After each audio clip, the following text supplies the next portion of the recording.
want to thank everyone for coming out tonight. If you don't know me, I think I know everybody here, but I'm Kirk Ham. I'm superintendent here at Park River area. Every 2 years, an even numbered years, schools are required by century code, I think this went in about 7, 8 years ago, to have a long-term planning meeting. And these are the areas that we're going to just touch on tonight, and I've added kind of a few other areas of my own that I thought might be of interest to you. So we're going to talk about academic and extracurriculars, instructional and administrative staffing, facilities, and district tax levies. Everyone's favorite topic. We'll keep this pretty informal. I'll make the presentation. If you have a question, you know, in the middle of it, just let me know. That's no big deal. We're going to talk a little bit about things like enrollment and finances, how it will affect the future of our school. Again, you can ask a question anytime, but at the end we'll have a time for input if you want that. What we're not going to do is if you came here with an axe to grind about a teacher or coach or especially the superintendent, really this is not the time for that.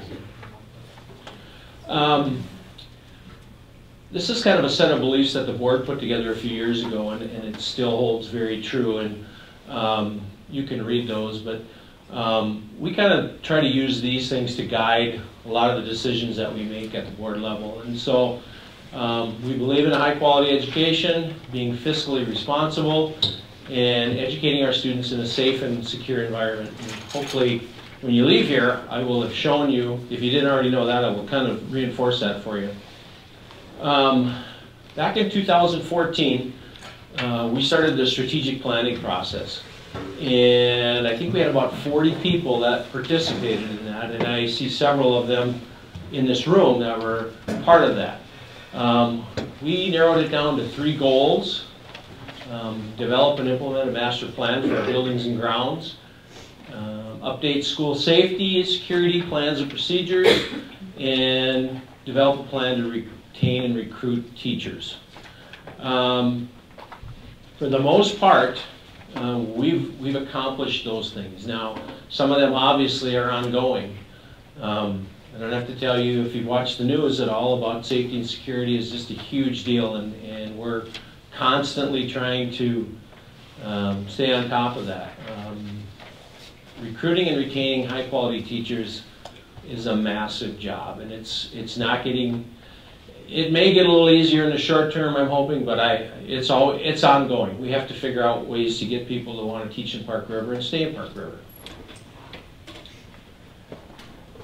These are some of our short-term goals, and some of them have kind of, we've somewhat accomplished, and some have not. Maintain preschool and push for legislative support. There is funding at a very minimal level for preschool. We would like to see preschool fully funded. Right now, I think this year we're going to get about $17,000, $18,000 for preschool. Well, you know, when you've got a teacher and a para and supplies and everything, you know, that budget roams north of $80,000 probably. So continue to attract open enrolled students, and I'll talk about that more a little bit later. And I'll show you that that's really a huge component of what where we're at and what's important to us.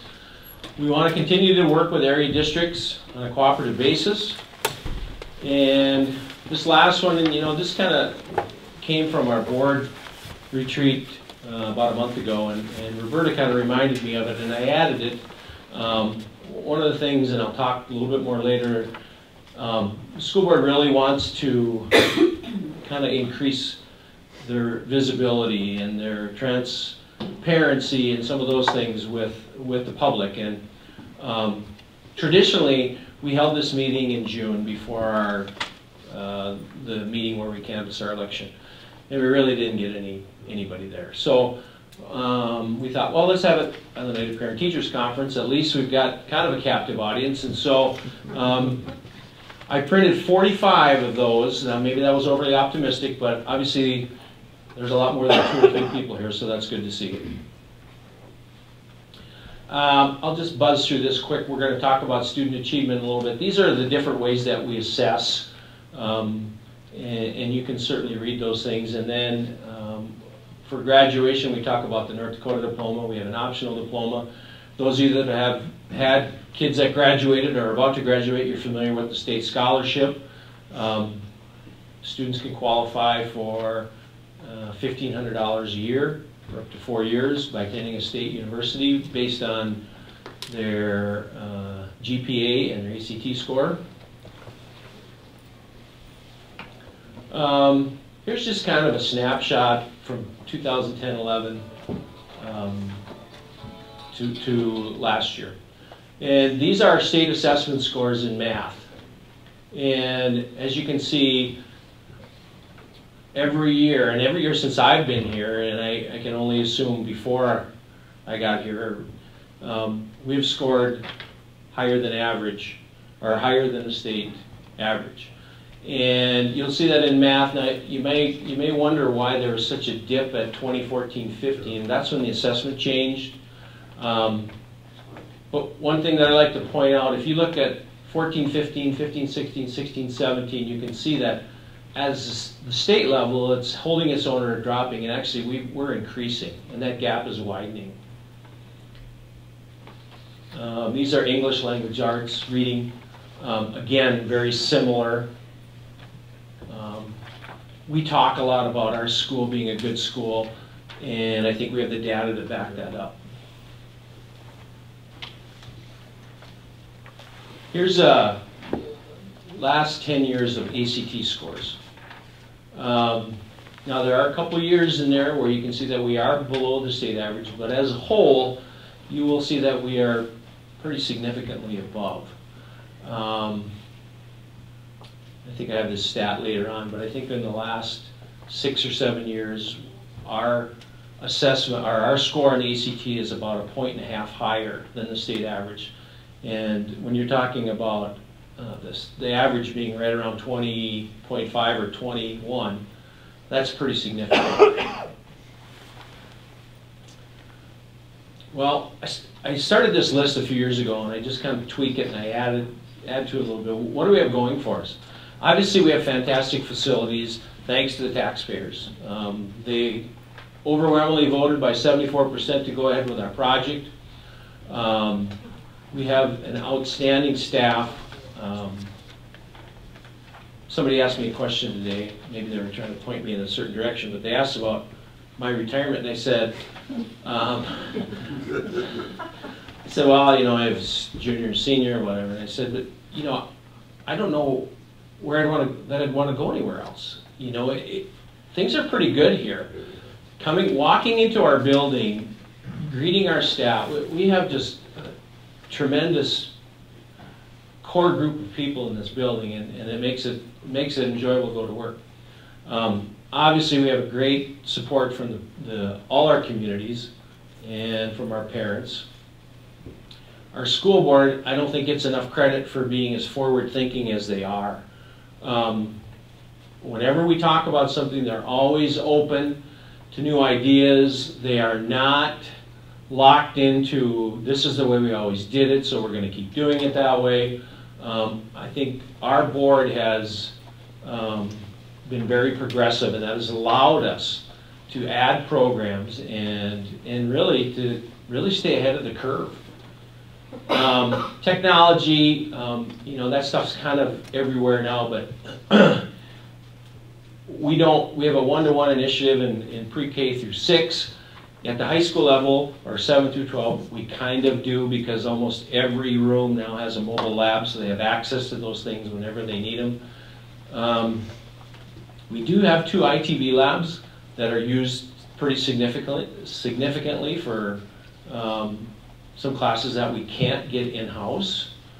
Active boards and sound systems, those are all kind of standard now, but they're actually kind of on the way out. And that's one of the things we'll have to talk about, is that new rollover and the new technology. They just don't give that stuff away, so it gets pretty expensive. Our security system, again, is very good, but that's something that changes. Every year we change something with it, whether it's a door thing or whether it's adding cameras or whatever. Here's just a list of some of the programs that we offer here. And are they offered in a lot of places? They are, but they're not offered everywhere. And we have a great variety of that. And you know, if you look at that alternative ed program, very few schools, CREAM, which stands for, I think, College Readiness, English, and Math, correct me if I'm wrong, and that's a program that works with juniors who are identified through their ACT scores maybe needing some remediation when they go to college, okay? So this allows them to take that program here, and if they pass, Mr. Schramm, is it 70%? They are now, do not have to take those remedial classes at NDSU or Mayville State or wherever they go in North Dakota. And we've had a few kids, we've been in this as our second or third year, and we've had kids go through that. It's a fantastic program.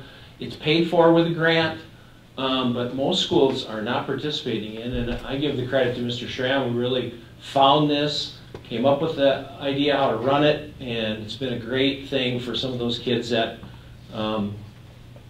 now avoid mom and dad having to pay for those remediation classes at NDSU or wherever they're going. That's a pretty good deal. Dual credit's been around for a while. That's kind of some issues there because the college certification is changing on some of that, so we're hoping that, I think we're good till about 2021 now, but that may change, and you can certainly read the others. Summer school, while I have you here, in case anyone's interested, the board did decide at the last meeting to try running summer school in June for the first time. So we've traditionally done it in July, but we run into all kinds of conflicts there, and we know those are going to exist no matter where you have them, but most schools do it in June, so we're going to try it and see how it goes. And of course, AgriVision, which has been around for about 3 years now, and we've talked a little bit about tapping into the potential of that a little bit more. I added this slide about communication, and one of the things that we try to do, and we don't always do a great job, but we think we do a pretty good job, and that's communicate. And these are just some of the ways that we communicate. I'm not going to read them to you, but the bottom one, the parent notification system is fantastic. You know, texting, emailing. I've kind of gone to more of the text and the email rather than the voice. I mean, unless it's a weather thing, and knock on wood, we haven't had much of that this year. But the other thing I want to point out is Pony Pride News. I don't know how many of you follow the school on Twitter or whatever, and have you seen those little video clips? You really need to check that out. I mean, it's our kids in the elementary interviewing their classmates and talking about different projects or different things going on in school. It is really, really awesome. And Jana, I think I saw somewhere here, Jana really gets a lot of credit for that. So that's a pretty cool deal. I hope you get a chance to check that out. Our school today, which for those of you that have kids that are in activities, is really a nice deal. That is the most up-to-date. If a game's canceled, it gets changed on there, and if you've signed up for a notification, it'll send to your phone, oh, no C-Squad game tonight. That's really a great way to communicate.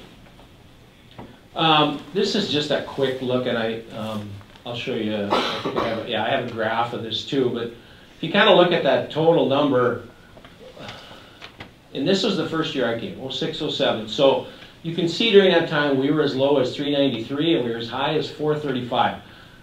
I would say that qualifies as pretty steady enrollment. And when we took the project to the people, we kind of said that we feel like it's steady enrollment. And our hope is that it stays that way. And here's here's a graph that kind of shows that last 10-year enrollment history. And we've stayed north of 400 for the most part. We may dip below here in the next couple of years, now I'm just going to tell you right now, this is my projection, which is far from scientific. So I just kind of looked at the census, which is really unscientific. But I think next year we're going to dip a little bit, and then the following year, and then I think we'll start to come up. Now, after that, I have no projection.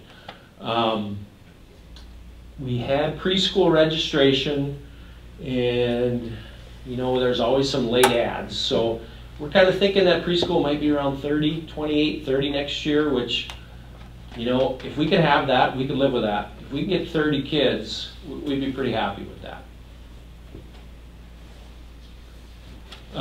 Here's our staffing. We have 3 full-time administrators. We have 1.5 counselors, 39 FTE, which is full-time equivalent teachers. They're all 100% highly qualified, and our non-certified staff, full and part-time, 27.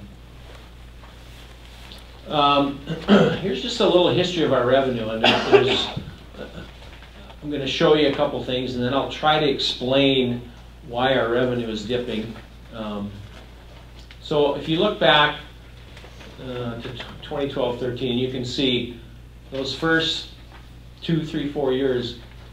And if you remember, you know, the legislature was handing out money back then, and the economy was good, the farm economy was good, the oil economy was good, and we were getting really nice bumps in foundation aid.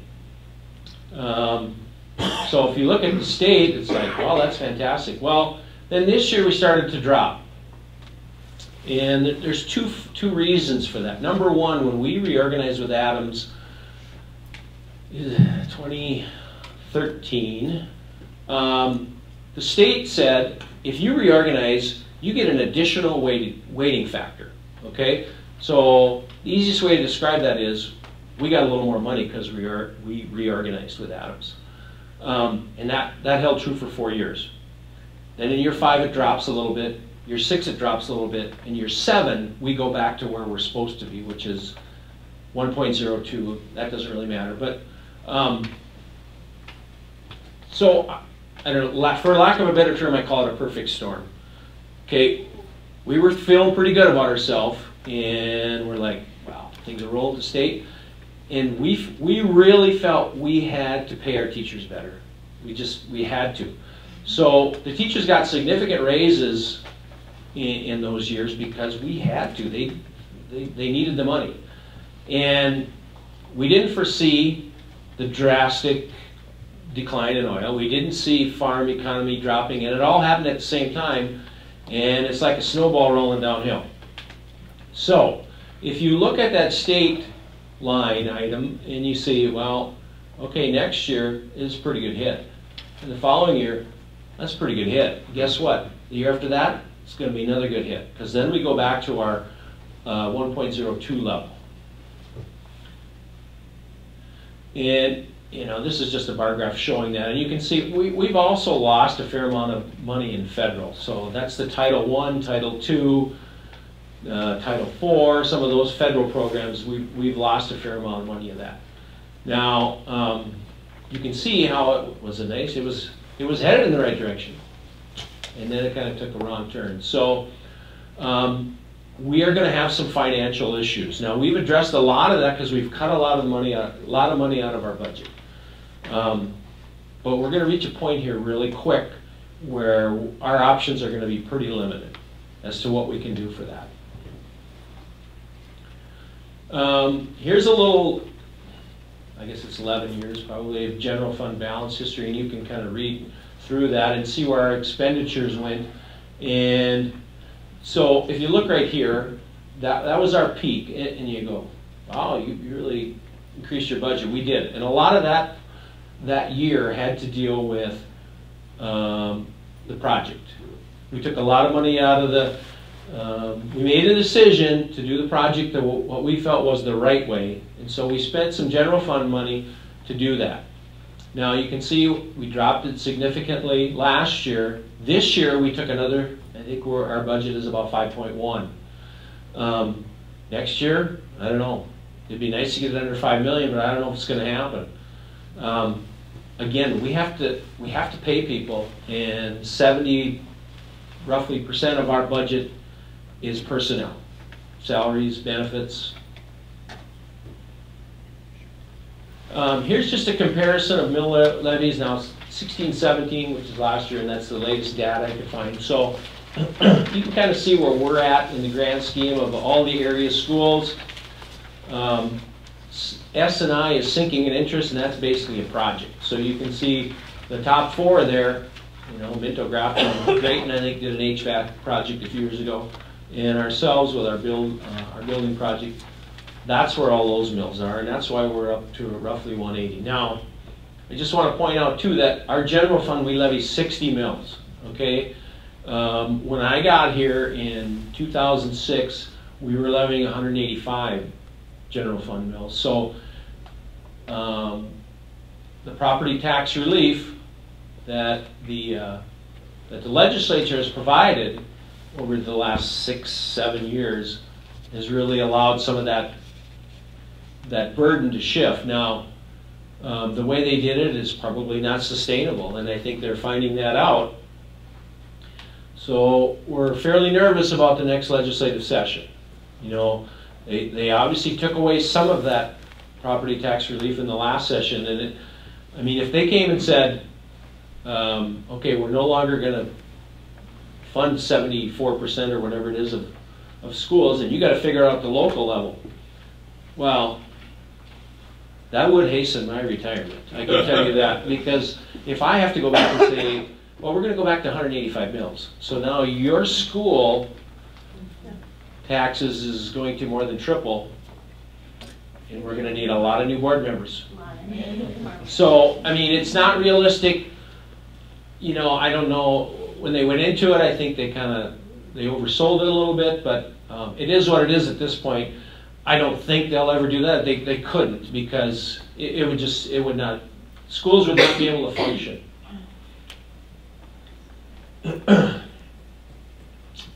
One of the things I mentioned earlier was about being fiscally responsible. And so here's just a chart, and it's not probably, I just wanted to give you an idea of what schools in the area, the average cost per pupil, and of course I put those on there because they were all higher than us, but no, these are all the schools in the area. Now, in order to be a little, and you can see the state average, and obviously in Fordville and Edmore and some of those places, it's going to be tremendously higher just because of the number of kids. So I looked at schools in the eastern half of the state that were similar to us as far as makeup in enrollment. And I think it shows that, you know, and by the way, 15-16 is the latest data I could find. I think it shows that we're still pretty doggone fiscally responsible when you look at what other schools' average cost per pupil is. Just one of the things I said we're going to talk about is facilities. So obviously our renovation and addition project has been awesome. It was just a great thing for our district. Security system, the cameras and the keyless entries, update the heating and cooling, new roof on the 79 gym, which we just did last summer. And we were able to pay for that out of the building fund, so we did not have to use any general fund dollars, so that was good. We did update the library with the new workstation and flooring. Thankfully, this list used to be a lot longer than it is now. I was able to, I remember, you know, I do this every 2 years, and like when I did this 2 years ago, I remember that page was full, and I was able to just check box off after box off, and it was awesome. So one of the big things on the horizon is the 99 building, the roof. We've had problems with it now. Knock on wood, it's been really good. We've done some repair work, and our hope is to get 5 more years out of that. But obviously that's a pretty good sized building. Now, to do the gym last year, it cost us about $93,000. So I'm just going to guess that it's probably double that on the other side, maybe 150. But we'll see what happens. You know, if we can get 5 more years out of it, our plan is to kind of build up a reserve in our building fund and save that money for when that happens, for literally a rainy day fund. Get it? And so our hope is that we can get another 5 years out of that, because most of those roofs at best are 20-year roofs, okay? And I think this one was warranted for 15, but I'm not sure that. It was way before my time. But I believe the roof we put on the gym, no, I should have checked on this. I think it was a 20-year roof. So, and then obviously technology's always evolving, always changing. We can't just, well, we're gonna ride this out, and then all of a sudden it's $75,000. It just doesn't work that way. So we're gonna have to continue to update stuff, and you know, our teachers are really good about, no, I'm good for a year. So we kind of rotate out. And so I meet with Danny and I meet with Jana, and we sit down and we go through, okay, we need 40 Chromebooks and 10 laptops this year, and maybe 2 smart boards.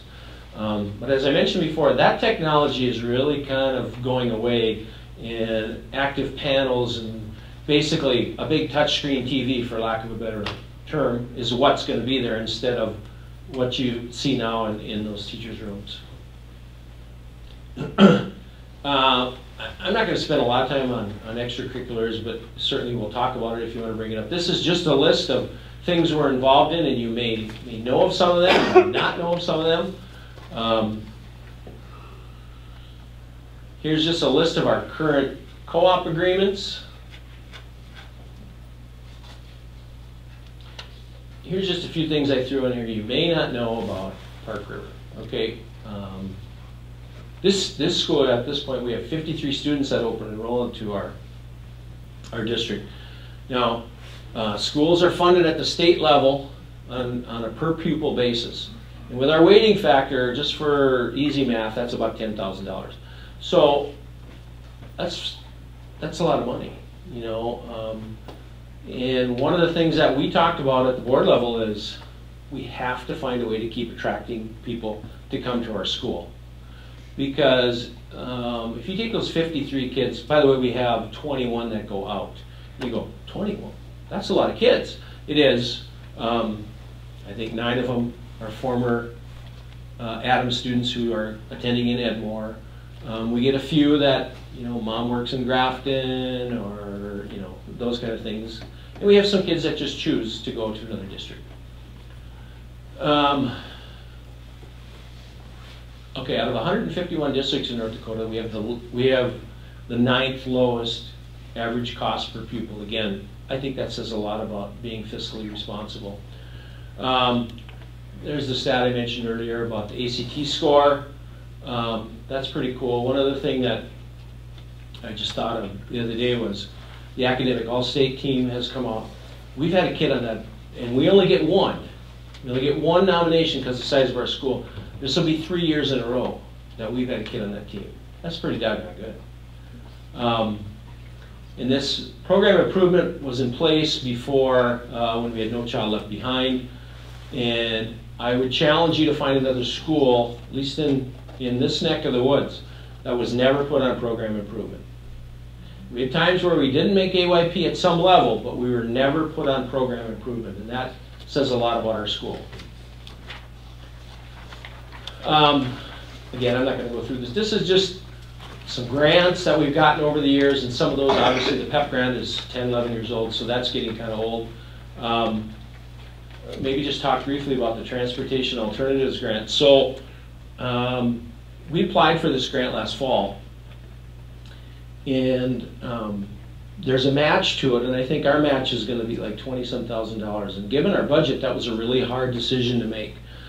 But one of the things that we talked about is, we talk about safety, we talk about all those things, and we just feel like we need to do a better job here with bus pickup, bus drop-off, parent pickup. Okay, so with the help of John, and we will be installing some beacons, some flashing beacons, establishing crosswalks on the north side, creating those crosswalks. We want to start getting, because we do have a person outside every day after school, but sometimes it's shotgun, and we kind of want to, okay, here's your crosswalk. This is where you will cross. And if there's a flashing light and a flashing light, there'll also be, what are those things called, John, that show your speed limit or your dynamic speed displays? Thank you, dynamic speed display. So I guess the board felt like this was something that we really wanted to go after. So we did, and we got it, and I think it's in the bid process or close to that now, and the The plan is to have it all in place before school starts in the fall. What lies ahead? Well, I mentioned some of it. Recruiting and retaining highly qualified teachers. I really like it in Park River, but some people, you got to get them here first. And young people seem to think that the world revolves around Fargo or Grand Forks or some of those places, and they're not too interested in coming to Park River for $40,000. So we've become very proactive. When we're looking for teachers, especially in high needs areas, I'm calling colleges, I'm looking out of state. We're visiting with placement people at all the colleges and universities in North Dakota, and we're doing it ahead of time. We anticipated some openings. We were trying to get student teachers in our building this year. We did get one, and because we kind of knew Mrs. Larson was going to retire, and so that's just an ongoing challenge that we have to be really stay on top of. Being prepared for state funding problems, I think, I've talked enough about that. DPI, and I shouldn't just say DPI, but legislators come up with these, what they think are sometimes really great ideas, and they say, yeah, you should do this. Okay, let's make a law, you do this. But then it always costs us money or time or whatever, and they rarely fund that, and so that's very frustrating. Security and safety, I don't tell you, we have to just constantly stay on top of that. And yeah, we do lockdown drills and we do some of these other things, but we have to focus on it on a regular basis. It has to be ongoing. And then declining enrollment. I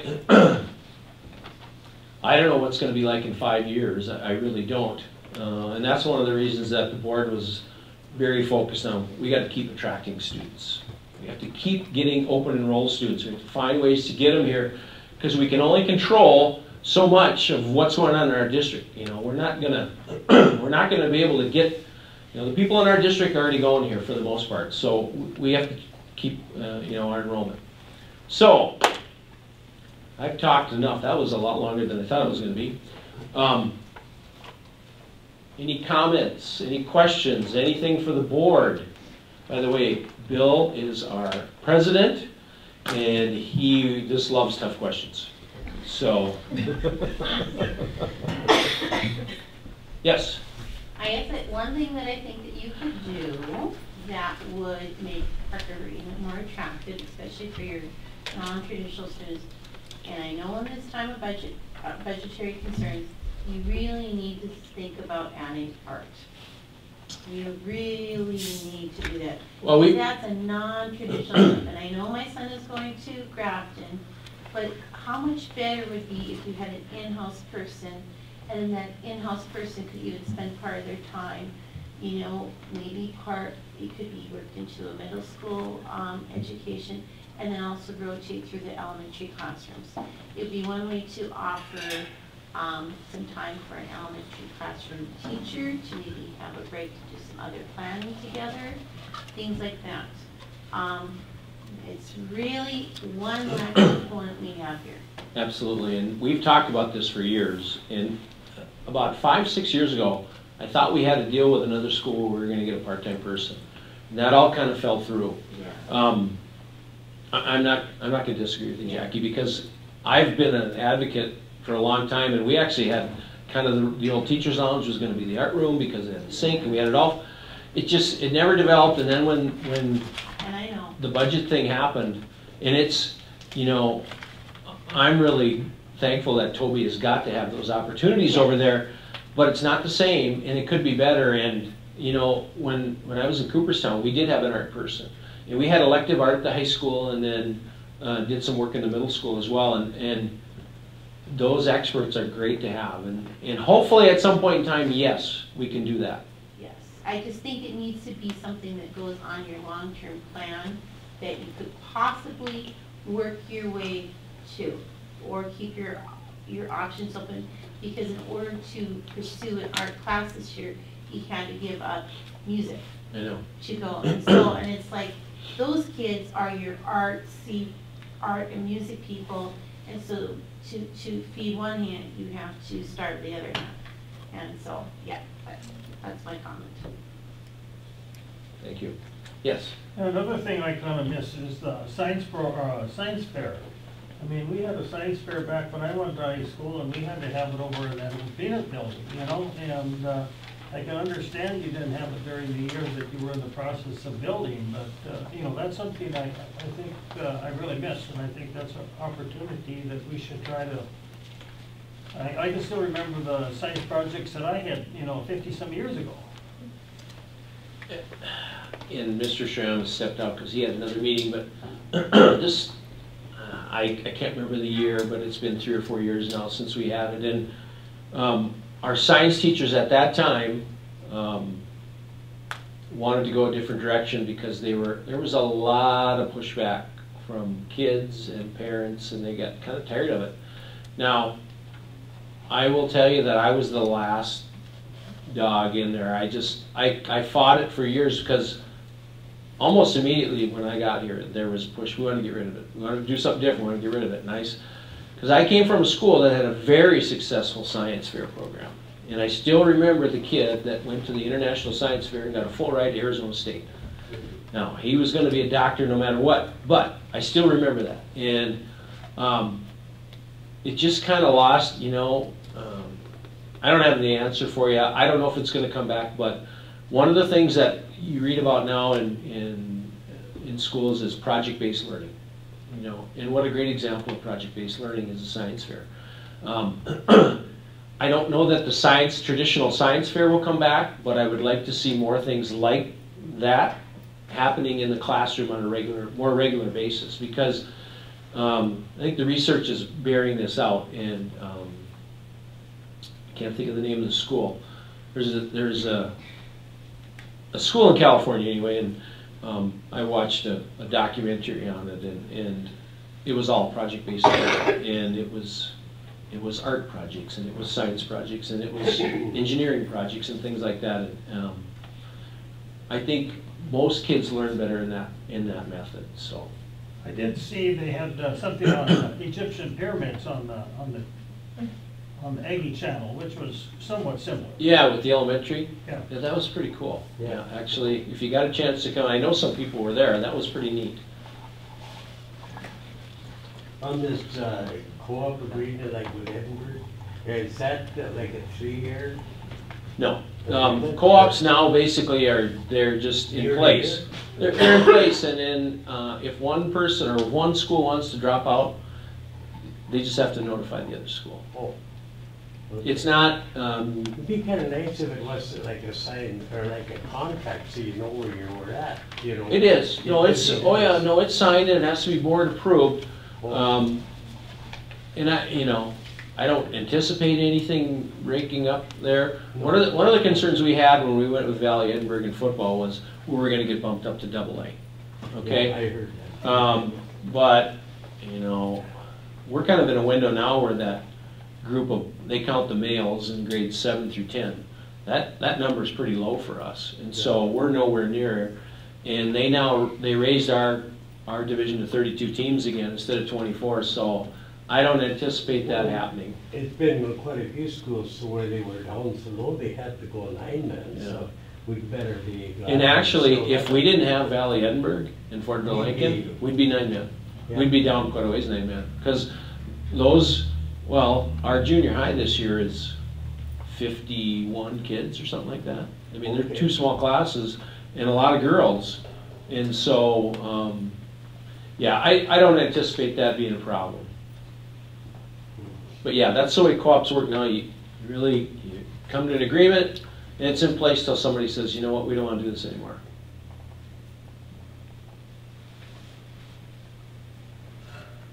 Any other questions or comments? Last chance. You guys are pretty mellow. Well, I want to thank you for coming. Like I said, this will be on the Aggie channel. We'll get the if anybody wants the written copy, they can pick one up, or I can email it to them. It'll be on our website. Hopefully there'll be an article in the paper kind of outlining it. So, oh, one thing, I should share this wonderful news. So the board, and again, a lot of boards wouldn't do this, but I give them credit. So there was, at our board retreat, there was discussion about communication and letting people know what's going on. So now, starting, let's see, next Wednesday, like a week from Wednesday, we're going to have a column in the paper written by, I told them I'd write the first one, and then so the board members, and Kelly's really excited about this. So the board members are gonna write some sort of article giving their perspective, something, you know, whatever they choose. And we kind of thought that was a way to kind of open things up and let people know how board members think, what happens at a meeting. By the way, if you go on our website, we talked about transparency. If you go on our website, every document that we have at the board meeting is linked on our website. I really think we do a great job of, I mean, if there's personal information on it, we don't put it on there. But, you know, a bill or a resignation or whatever it is, that documentation is all there, and all you gotta do is click on it, you can read it, and it works really slick. And I get comments from people and say, well, I saw this on the board, you know, and they ask me a question, and, you know, I just think that's really neat. One other thing that, before you go, there's something called the school dashboard, and it's really in the beginning stages. And so this link is on our website.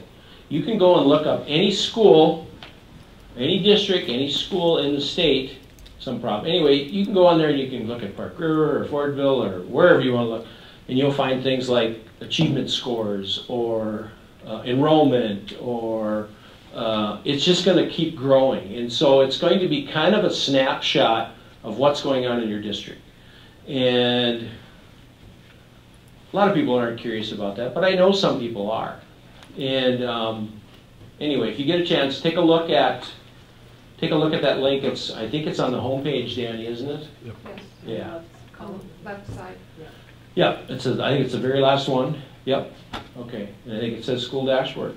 So, all right. Well, thanks again for coming. Take a cookie on your way out. And if you have any questions, don't hesitate to call myself or the board. Thank you.